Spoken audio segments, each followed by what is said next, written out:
नमस्कार. महासागरमध्ये मी स्वप्नील दुधारे आपलं स्वागत करतोय. आज खरं तर महाराष्ट्रातील नाही तर देशातील सगळ्यात मोठी ब्रेकिंग न्यूज आम्ही घेऊन आलो आहोत. महाराष्ट्राचे मुख्यमंत्री देवेंद्र फडणवीस हे आता केंद्रात जाणार. पण महाराष्ट्राचा मुख्यमंत्री कोण होणार?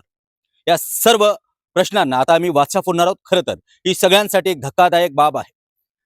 तुम्हाला सविस्तर माहिती सांगायची म्हणजे महाराष्ट्राचे मुख्यमंत्री देवेंद्र फडणवीस हे 5 डिसेंबर 2024 रोजी त्यांनी मुख्यमंत्री पदाची शपथ घेतली.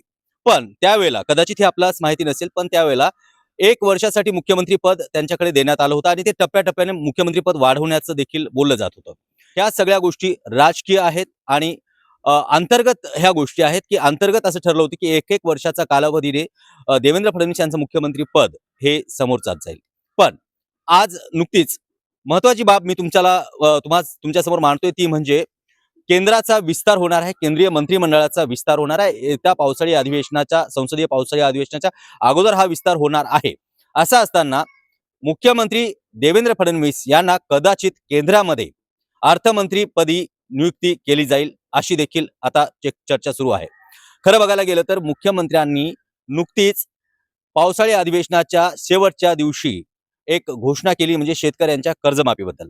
जेव्हा हे सरकार महायुतीचं सरकार आलं होतं तेव्हा शेतकऱ्यांची आम्ही पूर्णपणे कर्ज माफी करू असं सांगण्यात आलं होतं, पण त्याला काही अटी घातल्या होत्या.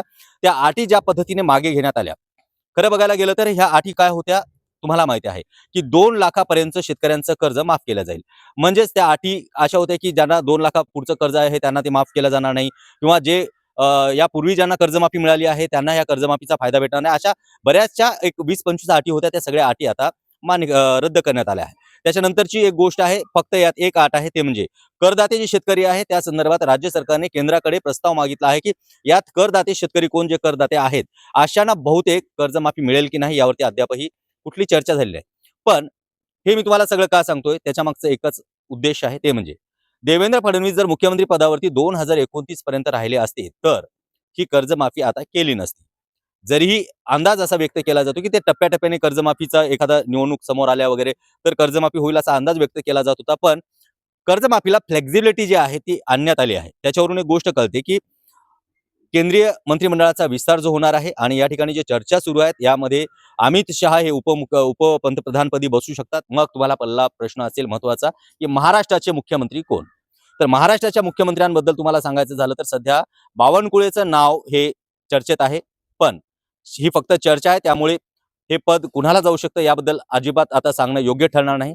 पण एक तुम्हाला सांगायचं म्हणजे शक्यता अशी आहे, की मंत्रिमंडळाचा विस्तार जर झाला, केंद्रीय मंत्रिमंडळाचा विस्तार, तर त्यामध्ये काही नवीन चेहऱ्यांना देखील संधी दिल्या जाऊ शकतं. आता एक आहे, की देवेंद्र फडणवीस यांनाच केंद्रीय मंत्रिमंडळामध्ये अर्थ खातं का दिलं जाईल? कारण देवेंद्र फडणवीस हे भाजपाचे एक जास्त अनुभवी महाराष्ट्राच्या मुख्यमंत्री, जवळपास 3 वेळा त्यांनी मुख्यमंत्रीपद भूषवलं आहे. 1 वेळा कमी तासासाठी का होईना, पण 3 वेळा मुख्यमंत्री राहिलेले देवेंद्र फडणवीस यांचा दांडगा अनुभव आहे. आणि ते जर केंद्रात गेले तर राज्यामध्ये मात्र मुख्यमंत्रीपद बदलू शकते.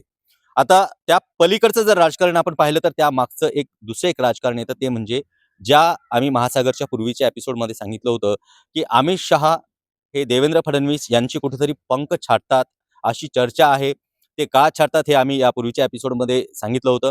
आणि त्याच्यानंतर एकनाथ शिंदे यांच्याबद्दलही आम्ही सांगितलं होतं, की एकनाथ शिंदेचा जो अमित शहा यांच्याशी असणारी जवळीकता जी आहे, किंवा वारंवार अमित शहांकडे एकनाथ शिंदे जातात, कुठलाही निर्णय घेताना ते जातात. ज्यावेळेस विधान परिषदेच्या निवडणुका होत्या त्यावेळी देखील ते गेले होते. त्याबरोबरच ऑपरेशन टायगर जेव्हा झालं तेव्हा देखील एकनाथ शिंदे यांनी अमित शहा यांच्याशी चर्चा केली होती, पण त्याबद्दल देवेंद्र फडणवीस यांच्याशी चर्चा केल्याचं कुठेही आढळून आलं नाही.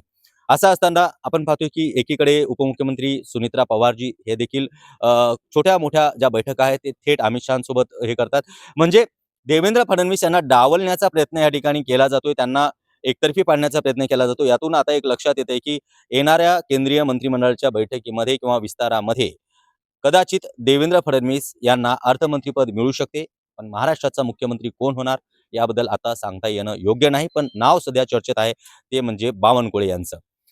त्या पलीकडे बघायला गेलं तर काहीही होऊ शकते. अमित शहा ज्या पद्धतीने एकनाथ शिंदे यांच्यावरती प्रचंड विश्वास टाकतात, अमित शहांना उपपंतप्रधान पदाची आता कदाचित त्या पदावरती ते जाऊ शकतात, पण त्यांना आस लागली आहे ते म्हणजे पंतप्रधान पदाची. त्यामुळे कदाचित पंतप्रधान पदासाठी जे रेसमध्ये असणारे घोडे कोण आहेत ते तुम्हाला माहित आहे. योगी आदित्यनाथ आहेत, देवेंद्र फडणवीस आहेत, अमित शहा आहेत. आणि असं असताना नक्की काय होऊ शकतं यापूर्वी देखील राजकीय चर्चा तुम्ही पाहिला असाल. यामध्ये सांगितलं होतं की पंतप्रधान नरेंद्र मोदी हे शेवटपर्यंत 2029 पर्यंत पंतप्रधानपदी राहू शकत नाहीत, असा घणाघात जो आहे संजय राऊत यांनी देखील केला होता.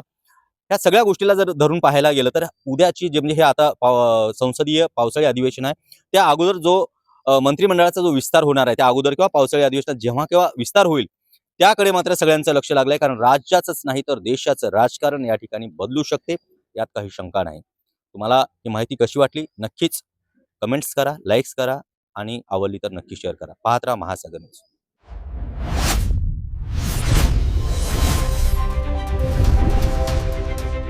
महासागर न्यूज.